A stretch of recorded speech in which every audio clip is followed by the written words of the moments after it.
Richard Benjamin Speck was an American mass murderer responsible for one of the most infamous crimes in U.S. history, the torture and murder of 8 student nurses in Chicago in 1966.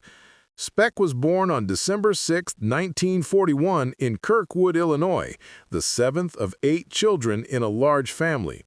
His mother was described as religious and a teetotaler. Speck's childhood was marked by tragedy when his father died when Richard was 6.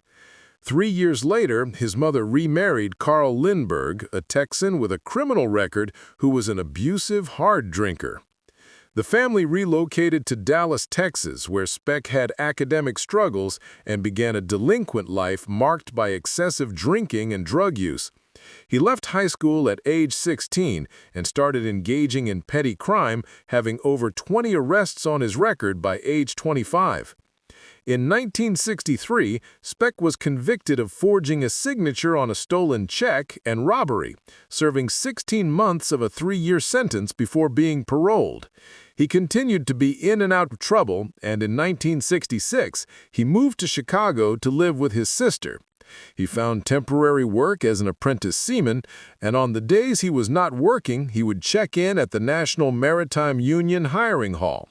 On the night of July 13-14, 1966, the then 24-year-old Speck broke into a townhouse in Chicago's South Deering neighborhood that served as shared housing for 9 female nursing students.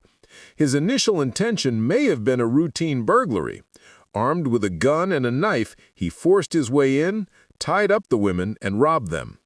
Over the course of a few hours, Speck systematically murdered 8 of the women: Gloria Davy, Patricia Matusek, Nina Jo Schmall, Pamela Wilkening, Suzanne Ferris, Marianne Jordan, Merlita Gargulo, and Valentina Pasion, via stabbing or strangulation, or a combination of the two. His last victim, Gloria Davy, was also raped.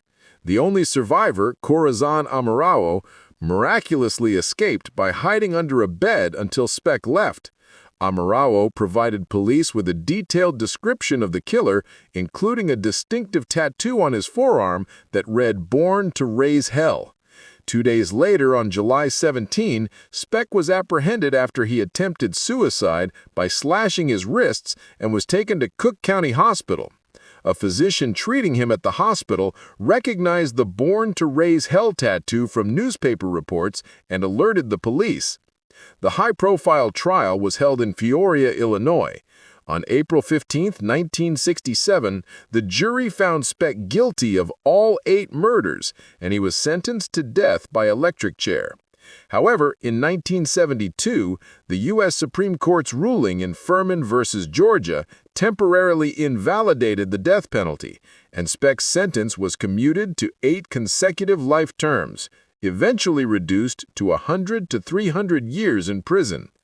Richard Speck served his sentence at the Stateville Correctional Center in Illinois, where he was refused parole 7 times.